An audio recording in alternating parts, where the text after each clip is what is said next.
Joining us now to discuss all things surrounding Commanders happens to be superfan Tailgate Ted, back here on a Monday on the Live Zone. Hey, dude, good to see you. Good to see you too, Guy. Happy Victory Monday, man. Oh, I got to tell you, it's been somewhat daunting and somewhat challenging, Ted, to talk to you the past couple of weeks because, well, quite honestly, we've lost, and I dreaded it. But not today, Ted. It feels good, and it feels good in a major way. You saw the game. Actually, you happened to be there. What is it that changed over the past couple of weeks? They talked about Bobby Wagner bringing the team together on Wednesday and playing for themselves and having fun.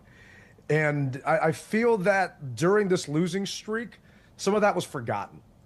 And there was a lot of pressure being put on them, whether it was, rightfully done or not.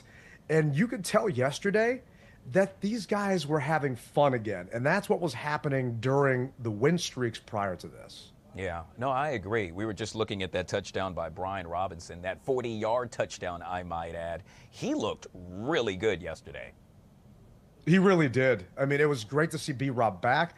I was honestly shocked to see him out there considering he had that ankle problem last week against the Cowboys.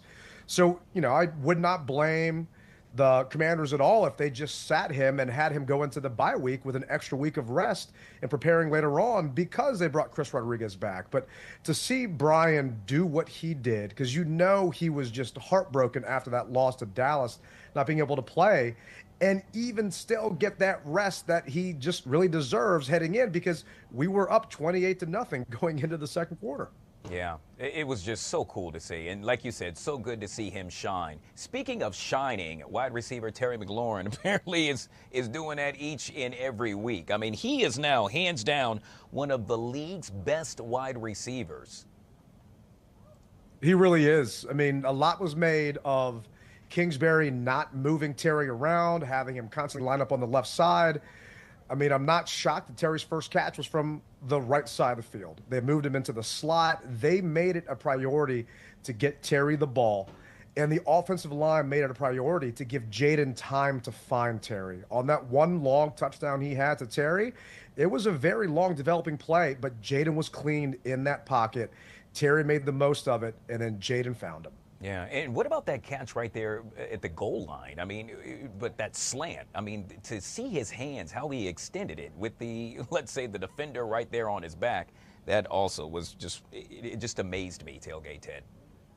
It amazes everybody when Terry does the things he does, but he loves those kind of plays, loves those kind of yards, and it just gets the team hyped up. And after he scored that, and I doubt they showed it on TV, the entire crowd chanted, "Terry, Terry," for maybe a minute and a half. And then they had the nerve to try and review the touchdown.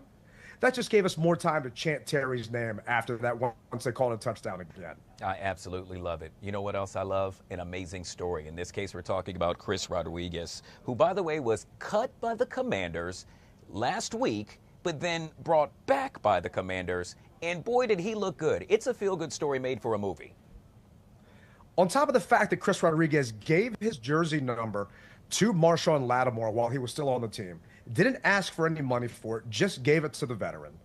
And I understand why the team had to cut him. They needed to make room for Devontae Jean-Baptiste to come up to the roster. But then to bring him back and to see him excel, he actually graded higher than Brian Robinson Jr. did on Pro Football Focus with the win this week. And it's great to see that young man being rewarded for his hard work. And I just hope Kingsbury knows you don't have to put it all on 8 shoulders. Rodriguez is there too. Let him carry some of that load. Yeah, not only that, Tailgate Ted, but I'm thinking about all the little kids at home that, one day hope to do something, aspire to do something big, and perhaps they're going to face some roadblocks. But it doesn't mean you quit. And in this case, Chris Rodriguez didn't quit, and look at him now. The guy is a huge piece of this team. They're going to have to lean on him going forward, especially with Austin Ekeler out. And really, we needed a bruiser back. We could have used Rodriguez against the Cowboys that week. And losing Brian Robinson Jr. earlier on that game, Austin Ekeler and Jeremy McNichols are not the same type of running backs. We need a bruiser like Rodriguez to be able to run up the middle and through those tackles. And that's what we have in him. And hopefully they realize that and they use him more. And it's definitely a teaching moment for people that face adversity. Just things will turn around. Just keep your head up. Yeah. Well, it really looked good for number 5. And, of course, we're talking about Jaden Daniels. He looked like he really regained his confidence, not as if he lost it, but when you lose a couple of games, it's probably got to wear on you. I mean, Jaden proved he was healthy after that Cowboys game, but you could tell he really, really wanted this game. And Tennessee had the second-ranked defense in the NFL.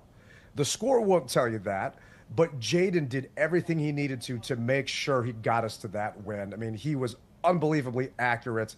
He scrambled when he needed to. He found his open receivers and bought time. I mean, there's a reason why he's going to be Rookie of the Year. All right, so the Commanders get and let me say this again, a much-needed bye.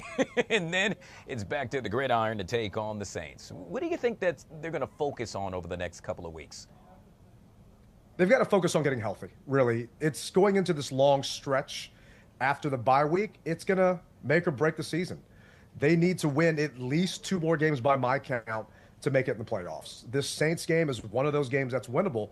But going into the Superdome, it's loud there, it's crazy, and you can't count out those Saints.